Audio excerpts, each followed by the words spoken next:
sir, I owe you an apology. I crave your forgiveness for my mistake. I'm really mortified, sir. I hope, sir, that you'll permit me a less superficial acquaintance with you. Will you favor me with your company at supper? Have you ever traveled? Have you ever been far from home? Have you ever been homesick? Oh, then you don't know what it is to be homesick. You don't know what it means to feel that sense of loss, the pain of nostalgia. Yes, it's quite true. Young man, that's the second time I've underestimated. Imagine in this ice cap finding someone who knows Spain. You understand, I admire your country.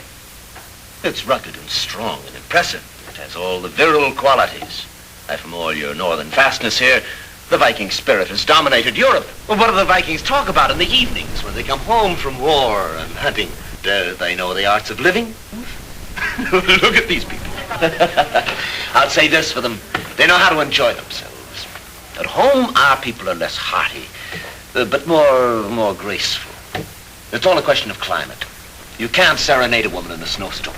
All the graces and the arts of love, the elaborate approaches that go to make the game of love amusing, can only be practiced in those countries that quiver in the heat of the sun. In the still, languorous nights where every breeze caresses with amour. Love, as we understand it, is a technique that must be developed in hot countries. To disguise the elemental with the glamorous. The great love has to be nourished. Don't you believe in its possibility? So young and yet so disillusioned. Young man, you're cynical.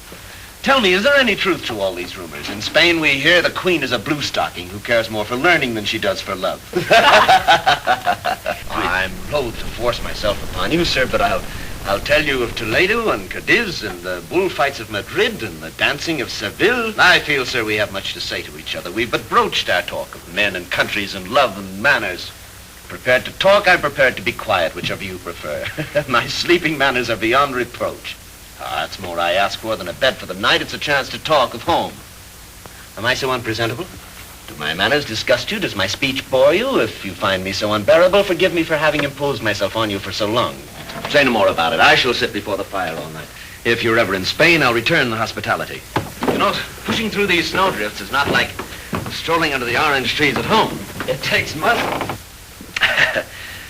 Well, don't you think since we're going to share the same bed, we should be introduced? I am Don Antonio Jose Miquel de la Prada Count Pimentelli, Knight of the Holy Roman Empire, Envoy Extraordinary from His Majesty Philip, King of Spain, Aragon, and Castile. You must visit Spain. You shall stay with me. As a matter of fact, you may find our way of life very artificial. We make a fine art of leisure. Although we're ambitious, as you are, to dominate Europe, we're not so intense about it. We mix our ambitions with other things. Which side do you sleep on, your right or your left?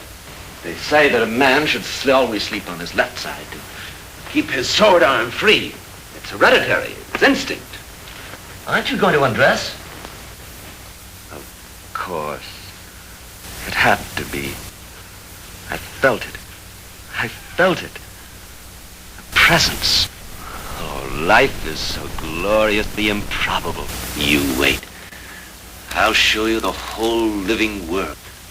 And to think a few snowdrifts might have separated us forever. We're inevitable.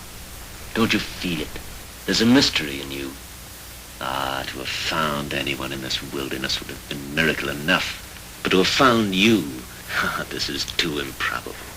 I don't believe in you. You're an illusion. You'll vanish before my eyes.